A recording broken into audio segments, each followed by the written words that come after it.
Already कहाँ तक article कहाँ तक बता दिए थे हम लोग? आर्टिकल 22 तक बता दिए थे। आज जो है, ठीक है, आज हम लोग क्या बताएंगे? आर्टिकल 23 से बताएंगे, right to against exploitation. Right, तुम्हारा जो एक्सप्लॉइटेशन जो दिया हुआ है आर्टिकल 23 से लेकर के 24 तक दिया है। बात समझ में है ना? जैसे कि तुम लोग जानते हो कि आर्टिकल 23 में क्या लिखा हुआ है? Prohibition of the traffic human beings and force labour. मतलब कि इसका मतलब क्या होता है आर्टिकल 23 में? इसका मतलब यही होता, जैसे तुम लोग क्या करते हो आजकल, लोगों को क्या किया जाता है, कुछ लोग को अलग अलग जगह में जाओगे तो जबरदस्ती क्या किया जाता है, किडनैप किया जाता है, उसको फिर बेच दिया जाता है ना? देह व्यापार कराया जाता है, कुछ भी तरह का कुछ भी कराया जा रहा है, तो किडनी विडनी निकाल के क्या कर दे रहा है, बेच दिया जा रहा है। तो अगर ये सारा चीज है तो वही आर्टिकल 23 के तहत ये सब चीज नहीं हो सकता है। आर्टिकल 23 में यही बात लिखा है, ये सब नहीं है, होना चाहिए। बात समझ में है ना? फोर्स लेबर, फोर्स लेबर मतलब कि एक तरह से तुम देखोगे कि तुम्हारा काम 8 घंटा का ड्यूटी है, तुमसे जबरदस्ती 12 घंटा करवाया जा रहा है। चाहे किसी भी तरह से तुम्हारा जो फंडामेंटल राइट्स को क्या किया जा रहा है, जो अधिकार है वो तुमको नहीं दे रहा है। 8 घंटा की जगह 12 घंटा 13 घंटा तुमको क्या किया जा रहा है, काम कराया जा रहा है। तो फोर्स लेबर आता है। तो ये सारा चीज तुम्हारे साथ अगर होता है तो मान लो तुम्हारा आर्टिकल 23 तुमसे क्या किया गया है, छीना जा रहा है। मतलब फंडामेंटल राइट्स क्या किया जा रहा है, छीना जा रहा है। ये चीज तुम्हारे साथ नहीं होना चाहिए, किसी के भी साथ। तो ये आर्टिकल 23 में ये बात लिखा हुआ है कि ह्यूमन ट्रैफिकिंग नहीं हो, समझ में, और फोर्स लेबर नहीं होना चाहिए। समझ में? प्रोहिबिशन का मतलब होता है मना करना, एक तरह से नहीं होना। समझ में आया? कुछ दिन पहले ऐसा ही देखे होगे, इधर में एक केस हुआ था कि एक एक मतलब सुंदर लड़की नाटक करके खड़ा रहती थी कि हम खो गए हैं, और कोई भी मान लो बाइक पे जाता होता था तो उसको बोल देता हम खो गए, हमको लिफ्ट दे दीजिए, हमको आगे ले जाके क्या कर दीजिए, छोड़ दीजिए। तो बैठ जाती थी और बोल देता था कि यहाँ जाएंगे वहां जाएंगे वहां, सुनसान वाला गली में लेके चल जाता था, और वहां पे दो लड़का ऑलरेडी उसका खड़ा रहता था, और कुछ भी सुंघा उंघा के बेहोश करके उसको क्या किया जाता था, किडनैप करके उसका जो भी है अंदर का ऑर्गन क्या किया जाता था, बेच दिया जा रहा था। कुछ दिन पहले ये सब चीज देखो होगे। तो कुछ दिन पहले और भी वो केस जो आया था, तो बच्चा उच्चा जो छोटा छोटा बच्चा लोग को क्या किया गया था, समझ में आया ना? क्या किया गया था, किडनैप विडनैप कर लिया जाता था, बच्चा चोरी का केस आया था। ये सब एक तरह से ह्यूमन ट्रैफिकिंग में आ जाता है। समझ में आया ना? ठीक है, तो ये चीज नहीं होना चाहिए। समझ में आया? लतिया देंगे धर के सारा बातचीत निकल जाएगा। बोर्ड पे ध्यान दो जो बता रहे हैं, समझ में आया? बकवास नहीं करो, ध्यान दो। उसके बाद में चाइल्ड लेबर, यहाँ पे क्या दिया है, फोर्स लेबर। फोर्स लेबर मतलब बता ही दिए, ठीक है ना, कि जबरदस्ती मन माना चाहे से तुमसे काम नहीं। कई बार होता है कि 8 घंटा ड्यूटी बोलता है, अब बोलेगा कि जब तक ये काम पूरा ना हो तब तक तुम यहाँ से जा नहीं सकते, और 12 घंटा लगे 13 घंटा लगे हमको मतलब नहीं। इस तरह से फोर्स लेबर तुमसे नहीं करा सकता। बात समझ में आया ना? तो ये आर्टिकल 23 तुमको अधिकार दिया है कि ये सब चीज नहीं होना चाहिए, ये सब चीज समझ में आया? उसके बाद आ जाता है तुम्हारा क्या, आर्टिकल 23 हो गया। आर्टिकल 23 हो गया। अब आर्टिकल 24 में आते हैं। आर्टिकल 24 में क्या लिखा हुआ है कि प्रोहिबिशन ऑफ, ठीक है ना, एम्प्लॉयमेंट इन फैक्ट्री। कहने का मतलब है कि छोटा छोटा बच्चा लोग को काम नहीं करा सकते। 14 साल से नीचे के बच्चा को तुम क्या नहीं करा सकते, समझ में आया ना? जैसे छोटा होटल वगैरह में देखोगे, बर्तन धोने के लिए काम पे लगा दिया, कोई मान लो कि चाय का दुकान में काम लगा दिया, मान लो पढ़ा नहीं, ठीक है, तो उसका बेटा बेटी क्या करेगा, है ना, चाहिए होएगा तुम लोग को। मतलब मान लो जो लोग पढ़ने ढंग से पढ़े नहीं, तुम्हारा सिलेक्शन नहीं हुआ, कुछ तो करोगे नहीं, बेरोजगार रहोगे, तुम्हारा बच्चा भी इधर उधर क्या होगा, ढनकेगा, इधर उधर काम करना पड़ेगा, है ना। बोलोगे काम करोगे तो घर में चलेगा, चाइल्ड लेबर नहीं करा सकते। आर्टिकल 24 के तहत में क्या नहीं करा सकते हो, बच्चा लोग से काम नहीं करा सकते हो। पैसा कमाने के लिए बाहर में कोई भी फैक्ट्री में, कोई भी होटल में, ये सब जगह जो है, ये सब जगह कोई भी तरह का काम नहीं करा सकते हो, जिससे तुम बाहर में उससे क्या हो, पैसा अर्न करे हो जबरदस्ती। क्योंकि उसको पढ़ने का अधिकार, क्योंकि उसको क्या है, पढ़ने का क्या है, अधिकार है। पहले होता था, अभी बहुत कम गया है। क्यों, अभी सोशल मीडिया का जमाना है, तुरंत वीडियो बना के क्या करेगा, भेज देगा, देखिए बच्चा से काम करा रहा है, और तुरंत होटल क्या हो जाएगा, सील हो जाएगा। आर्टिकल 24 के तहत तुम क्या नहीं करा सकते, कोई भी बच्चा लोग से चाइल्ड लेबर, कोई भी फैक्ट्री वगैरह में काम नहीं करा। लेकिन आज भी गांव इलाका में जाओगे जहाँ पे हालत खराब है, उस जगह में कुछ कुछ बच्चा लोग आज भी क्या है, काम कर ही रहा है। जो प्रशासन को उसके बारे में पता नहीं है, पता रहेगा तो उसके ऊपर एक्शन ले लेगा, समझ में है ना। कुछ कुछ जगह पे ऐसे होते हैं। तो आर्टिकल 24 में यही बात लिखा है, ठीक है, समझ में आया, यहाँ तक कोई दिक्कत है। आर्टिकल 24 आर्टिकल 23 में क्लियर हुआ। हम लोग आ जाते हैं आगे।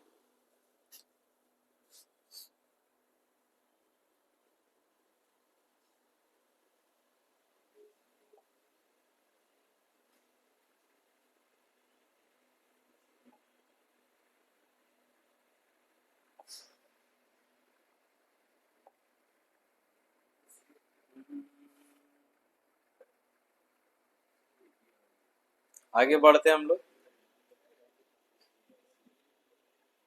अब आ जाते हैं फ्रीडम ऑफ रिलीजियन, जो आर्टिकल 25 से लेकर के 28 तक है। समझ में आया ना।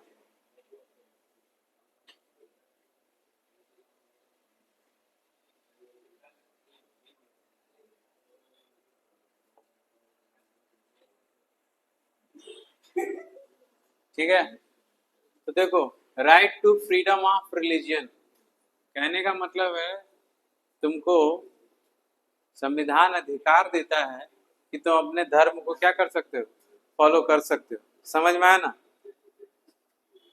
तुम अपने धर्म को क्या कर सकते हो, फॉलो कर सकते हो। बात समझ में आया ना। कुछ घट गया तुम्हारा पीछे, कुछ चाहिए, इतना बात क्यों हो रहा है।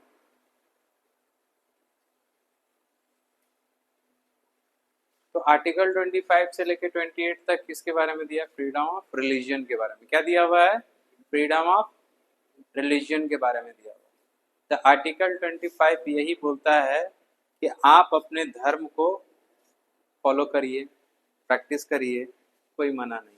ये अधिकार आपको आपका संविधान देता है, ये आप अधिकार आपको इंडियन कॉन्स्टिट्यूशन देता है।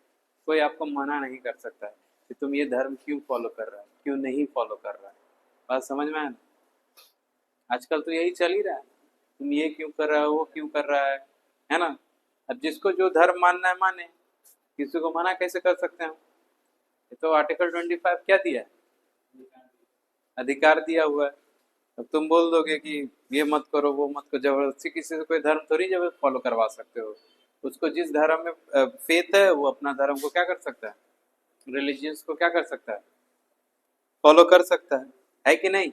अब जबरदस्ती किसी से थोड़ी ना बोलेंगे। तो अगर कोई जबरदस्ती बोलता भी है तो तुम सीधा बोलोगे कि आर्टिकल 25 हमको अधिकार दिया है कि हमको जो धर्म मानना होगा हम वो धर्म को क्या करेंगे, फॉलो करेंगे। तुम कौन है, ये मेरा फंडामेंटल क्या है, राइट। बात समझ में आया ना, ये दिमाग में ये बात रहना चाहिए। तो वही बात लिखा है आर्टिकल 25 में कि freedom of the professions and practice and propagations of religion. तो तुम अपने धर्म को फॉलो कर सकते हो, प्रैक्टिस कर सकते हो, ठीक, क्लियर। इसके बाद में आ जाते हैं हम लोग क्या, आर्टिकल 26। आर्टिकल 26 का मतलब ये है freedom to manage religious affairs. तुम अपना धर्म को जैसे चाहो वैसे मना सकते हो, है ना।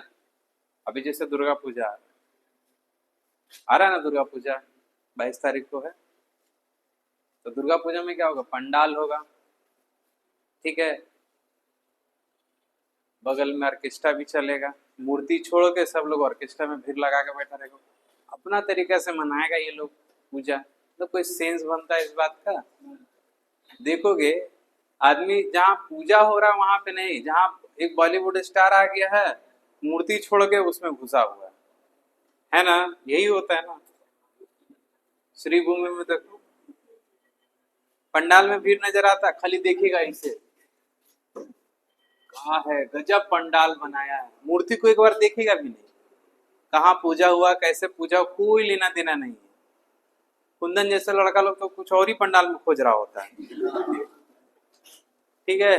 अरे फाका फाका है ना। रोहन उसका साथ देता है, देख देख देख उधर है, समझ में आया ना। आंसू भी तेज है, पीछे से साथ देता है, ठीक है। लतखोर लोग है ये सब धर्म को फॉलो। तो दुर्गा पूजा आ रहा है, अपना बात पे आ जाओ।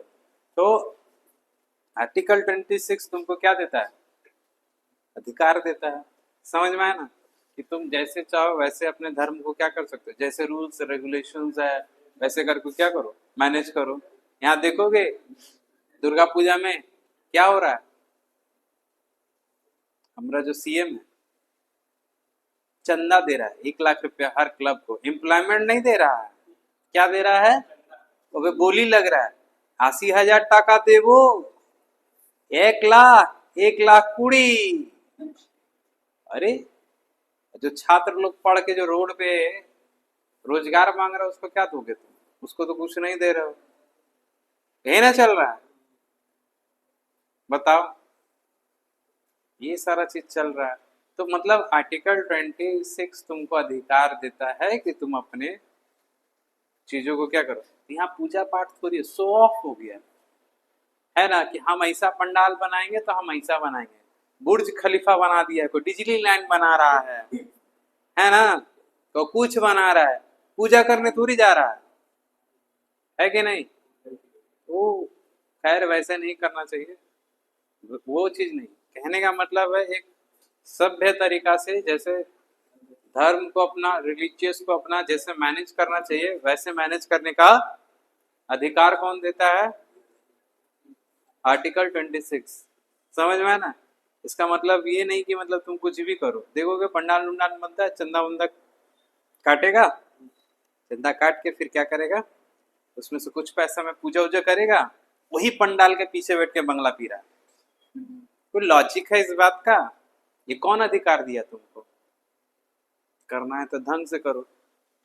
सब नहीं करते हैं पर अधिकतर तो यही करते हैं, समझ में आया ना। कोई भी धर्म में, सब हर धर्म में एक भी ऐसा धर्म नहीं है जहाँ पे बिजनेसमैन नहीं बैठा, सब चोर चुहार बैठा हुआ है। और जो ईमानदार है वो तुमसे 1 रुपया मांगेगा नहीं, उसको पूजा करना है खुद के दम पे क्या कर लेगा, तुम्हारा मन है हेल्प करना है करो, नहीं करना है मत करो, वो कर लेगा। और जहाँ कुछ मांगने आ गया तो समझ लो कि दाल में कुछ क्या है, काला है कि नहीं। हम लोग का जो क्लब है आज तक कभी भी किसी से क्या नहीं मांगने आया, चंदा वंदा मांगने पहले आता था, आज तक आजकल तो एकदम नहीं आता। खुद ही जो भी फंड में जो पैसा रहता है, जो भी उठता है आपस में ही मैनेज करके वो लोग क्या कर लेता है, कर लेता है पूजा। तो वैसे ही होना चाहिए, ठीक है। खुशी से कोई दे रहा तो अच्छा बात है, नहीं दे रहा तो जबरदस्ती उससे मांगोगे तो सही नहीं ना है। तो ये सब क्या हुआ, मैनेज करने का तरीका है आजकल। आर्टिकल 26 का ये लोग क्या कर रहा है, तुम मना भी नहीं कर सकते हो, कैसे पूजा करो, आर्टिकल 26 मेरा छीन रहे हो तुम, है ना। हर धर्म का वही हाल है, ठीक है, क्या करोगे, यही सारा चीज है। हमको अपने धर्म के ही बारे में मालूम रहेगा, दूसरे धर्म के बारे में नहीं मालूम, तो ये सारा ईमानदारी पूर्वक करना चाहिए। आर्टिकल 26 यही अधिकार देता है, ठीक है, जो भी काम करो सही से करो, ठीक है। फिर है article 27, freedom as to payment of tax for the promotion of any particular religion. तो टैक्स को, पहला बात है रिलीजियस पे कोई टैक्स ही नहीं लगता। इतना जो मंदिर, मस्जिद, गिरजाघर कोई भी हो कमाता है, उस पर कोई भी क्या नहीं लगता है, टैक्स नहीं लगता। कोई भी तरह क्या नहीं लगता है, टैक्स नहीं लगता है। बात समझ में आया ना? तो टैक्स जब नहीं लगता है, लेकिन फिर भी उसको जीएसटी का 0% टैक्स में धारा में ला दिया गया, इसका मतलब कल को टैक्स क्या किया जा सकता है, बढ़ाया जा सकता है। समझ में आया ना? इसका मतलब क्या हुआ, पहले टैक्स के धारा में नहीं था, अभी इस बार क्या किया गया, इसको टैक्स के धारा पे लेके आया गया, 0% टैक्स लगा दिया। बोले क्या बात कर रहे हैं, पहले तो नहीं लगता था, अभी भी तो 0 ही लग रहा है। टैक्स तो लग रहा है ना, 0% ही लग रहा है। टैक्स के स्लैब में तो आ गया ना वो, कल को उसमें 0.5, 0.25 बढ़ाते बढ़ाते 1%, 2% टैक्स करना चालू कर देगा, है ना? जैसे मान लो तिरुपति बालाजी, इतना 1000 करोड़ रुपया का प्रॉपर्टीज है, इतना इनकम है ना, पर उसके ऊपर 1 रुपये भी टैक्स लगता है। हर मंदिर में जाओगे तो क्या हो रहा है, पैसा तो कमा ही रहा है। मस्जिद में भी जाओगे पैसा कमा, टैक्स है। गिरजाघर में भी पैसा टैक्स है ना? एक तरह से देखोगे तो वहां पे बहुत सारा ऐसा है मंदिर मस्जिद जो है ब्लैक वाइट कर रहा है पैसा, क्या कुछ भी करे, तो ये सारा चीज चल ही रहा है। कोई हिसाब किताब करने वाला नहीं है। क्यों नहीं है? क्योंकि इसके ऊपर में कोई भी क्या नहीं लग रहा, टैक्स नहीं लग रहा। अभी रिसेंट में जो है एक मोबाइल गिर गया था दान पेटी में, बोला मोबाइल नहीं मिलेगा, दान हो गया, डाटा ले लो, आईफोन भगवान को दे दो, वीडियो कॉल से बात करेंगे। वो दिया नहीं उसको, पता है ना केस, डाटा बैकअप ले लिया, मोबाइल जमा हो गया मंदिर में। क्यों? क्योंकि मोबाइल कहाँ गिर गया था, दान पेटी में। होता है, कोई भी यूज करे, सबका अपना अपना बात है ना? मेरा मानना है कि सभी चीजों को क्या करना चाहिए, सही ढंग से मैनेज करके चलाना चाहिए। तो आर्टिकल 27 में यही है कि वो क्या है, रिलीजियस पे जो टैक्स वगैरह लगता है, तो टैक्स कितना लग रहा है अभी, 0, कोई टैक्स है। ये बात कौन सा आर्टिकल में है, 27 में। फिर है आर्टिकल 28। आर्टिकल 28 में freedom as to attendance at the religious and instruction or religious worship in certain educational institutions। कहने का मतलब है कि तुम धार्मिक चीज कोई भी स्कूल वगैरह में, जो नॉर्मल स्कूल होता है, कोई नॉर्मल स्कूल में, धार्मिक स्कूल को छोड़ करके बाकी स्कूलों में नहीं पढ़ा सकते हो। धार्मिक किताब नॉर्मल स्कूलों में नहीं पढ़ा सकते। जो नॉर्मल स्कूल गए हो वो सब स्कूल में बोला है तुमको कि रामायण पढ़ा देंगे, बाइबल पढ़ा देंगे, कुरान पढ़ा देंगे, ये सब है नहीं, इलीगल, ये सब सही नहीं है। ये सब जगह तुम धार्मिक किताब नहीं पढ़ा सकते हो, ठीक है? ये कौन सा आर्टिकल में लिखा हुआ है, आर्टिकल 28 में। समझ में आया? दिमाग में ये बात रहेगा। यहाँ तक कोई दिक्कत है? है दिमाग में ये रहेगा, क्लियर? अब देखो 1 मिनट के अंदर में इसको कैसे रिकैप कराते हैं। Right to freedom of religion का 1 मिनट में देखो पूरा right to freedom of religion 25 से लेकर के 28 तक कैसे होगा। पहले आर्टिकल 25 में क्या लिखा गया है, कोई भी धर्म को आप फॉलो कर सकते हैं, ये अधिकार आर्टिकल 25 में दिया हुआ है। समझ में ना, तुमको कोई मना नहीं कर सकता। आर्टिकल 26 में क्या किया गया है, कोई भी रिलीजियस को आप कैसे मैनेज करते हैं, समझ में ना, उसका अधिकार कहाँ दिया गया है, आर्टिकल 26 में। मैनेज करने का मतलब कैसे आप मनाते हैं, कैसे फॉलो करते हैं, समझ में ना। उसके बाद आर्टिकल 27 में लिखा गया है क्या, टैक्स के बारे में। रिलीजियस पे कोई भी टैक्स नहीं लगता है, समझ में ना। ये कौन सा आर्टिकल में बात किया गया है, आर्टिकल 27 में। उसके बाद में आर्टिकल 28 में क्या लिखा गया है, आर्टिकल 20, कोई भी धार्मिक किताब आप कोई भी स्कूल में नहीं पढ़ा सकते। नॉर्मल स्कूल में, धार्मिक स्कूल को छोड़ के कोई भी नॉर्मल स्कूल में धार्मिक किताब नहीं पढ़ा सकते। जैसे बाइबल हुआ, कुरान हुआ, गीता हुआ, चाहे कुछ भी हुआ, ये सब नहीं पढ़ा सकते हैं। ये कौन सा आर्टिकल में है? आर्टिकल 28 में। यही था तुम्हारा right to freedom of religion. कोई दिक्कत? 1 मिनट में खत्म हो गया रिवीजन, समझ में आया? ठीक है, तो यहाँ तक कोई दिक्कत है? टाइम देखो कितना मिलेगा।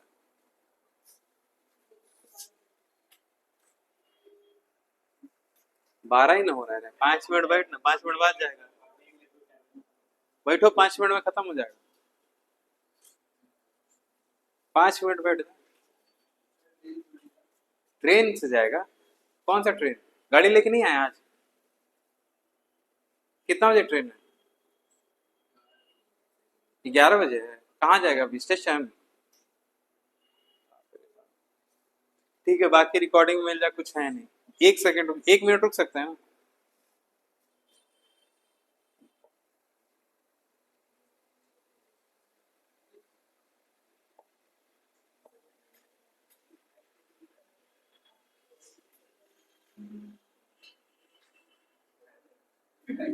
आगे देखो, आगे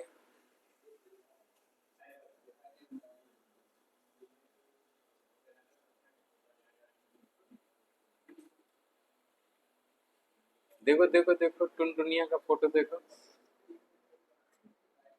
राइट टू एजुकेशन।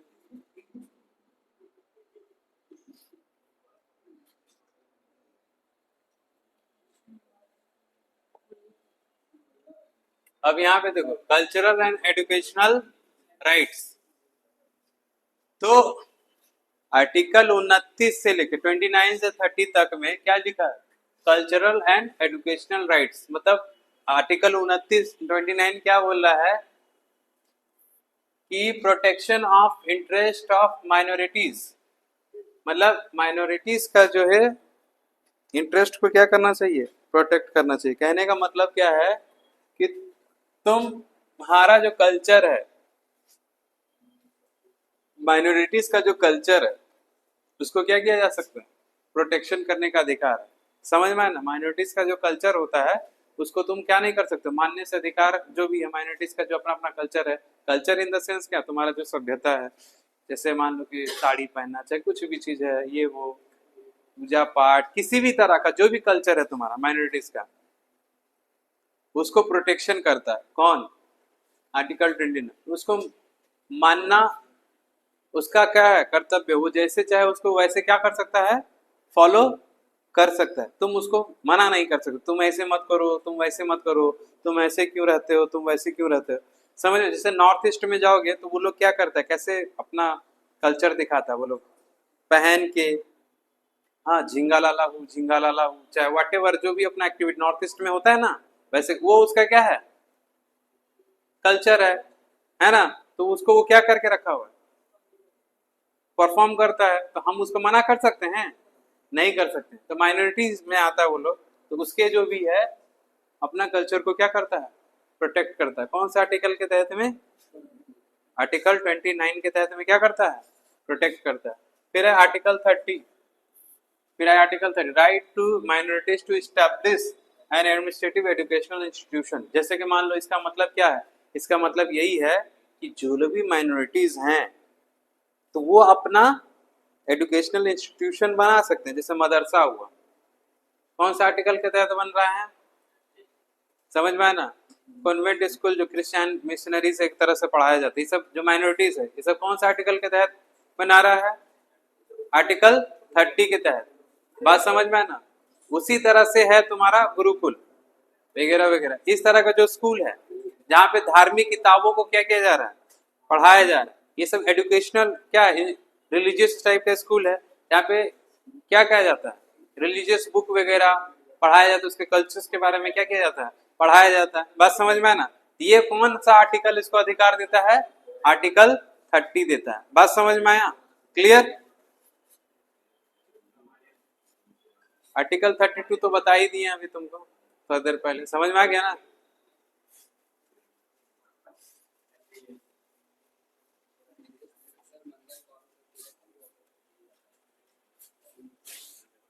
क्या चीज का है? कितना दिन के लिए? अच्छा, ठीक है।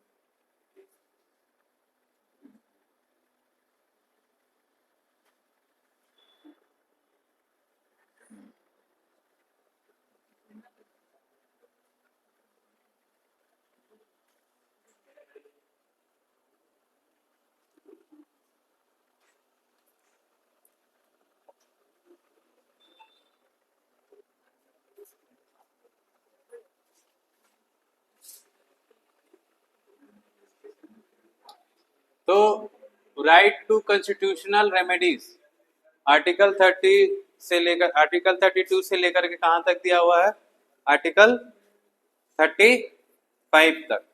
तो आर्टिकल 32 में क्या बोला, remedies for the enforcement right to conferred by this part. इसका मतलब क्या हो, अभी जैसा कि तुमको बताएं कि तुम्हारा जो भी फंडामेंटल राइट है,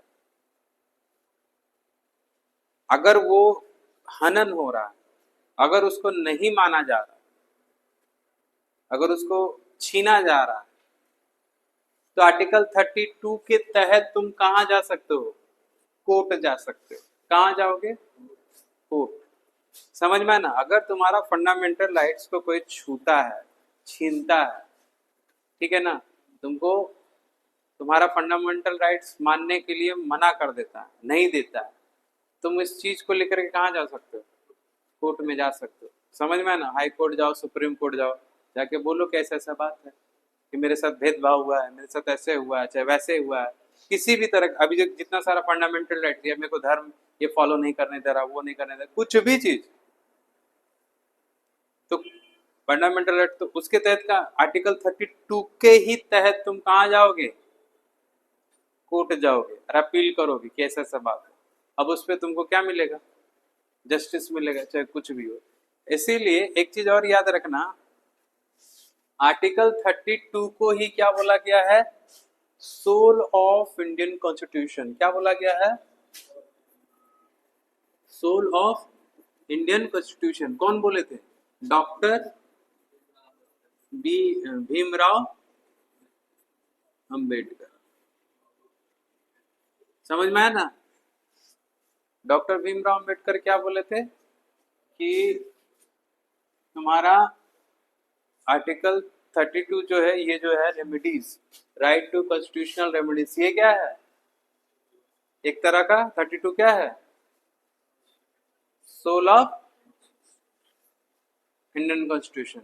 और पंडित जवाहरलाल नेहरू किसको बोले थे, प्रेमबल को, पीएमबल को। किसको बोले, पीएमबल को। समझ में आया ना, ये दोनों बात दिमाग में रखना, ठीक है। आर्टिकल 33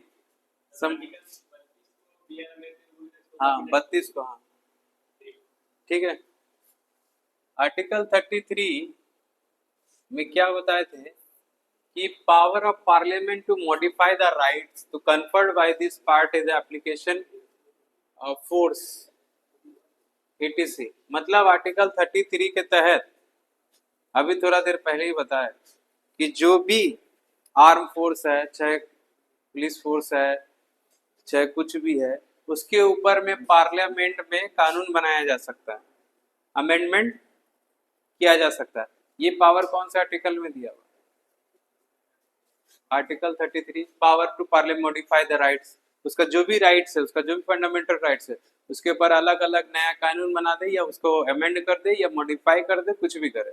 ये कौन सा आर्टिकल के तहत किया गया है, आर्टिकल 33 किसके तहत किया गया है, आर्टिकल 33 के तहत किया गया। बात समझ में आना। फिर आ जाते हैं हम लोग किस पे, आर्टिकल 34 पे। तो restrictions on the rights to confirmed by this part while the martial law and the force in any area। कहने का मतलब क्या है, अगर एनी एरिया, कोई भी एरिया है, उसके ऊपर में मार्शल लॉ लागू होता है, तो पार्लियामेंट के पास इतना अधिकार है, उसके ऊपर में कोई भी तरह क्या बना सकता है, कानून बना सकता है। समझ में, जिस एरिया में मार्शल लॉ लागू है, ठीक है, उस एरिया में पार्लियामेंट कोई भी तरह क्या बना सकता है, पावर है इतना पार्लियामेंट के पास कि उसके लिए कोई भी लॉ बना सकता है, अमेंड कर सकता है, जो भी इच्छा है, ठीक है। आर्टिकल 35 में देखो, legislations give the effect to provision of this part. मतलब कि अभी तक जो पढ़े हो 32 से लेकर के जो भी 33 34 जो भी पढ़े हो, इस सब पे आर्टिकल 35 ही मतलब अप्लाई करने का, पावर बनाने का, नियम बनाने का, कानून बनाने का, कोई भी तरह का, ये पावर कौन देता है, एक तरह से सेफ करता है, एक तरह से क्या करता है, सेफ, मतलब कि आर्टिकल 35 उसको क्या कर सकता है, प्रोटेक्ट कर सकता है, कोई भी रूल रेगुलेशन जो भी है बताए थे। समझ में आया ना। अभी ध्यान दो,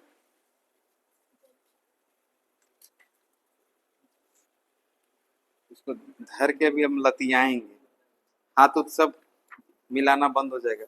1 मिनट बैठ नहीं पा रहा है, हैं?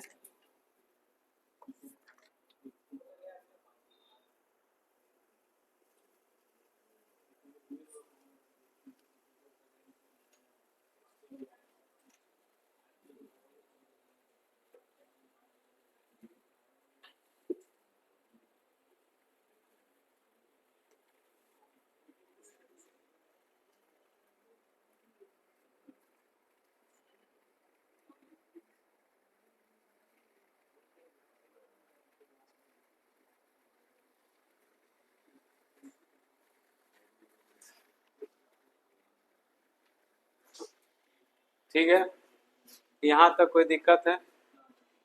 हाँ, तो अब अगला क्लास में मिलते हैं, टेस्ट होगा सुबह, आइए ध्यान से। ठीक है, कोई दिक्कत?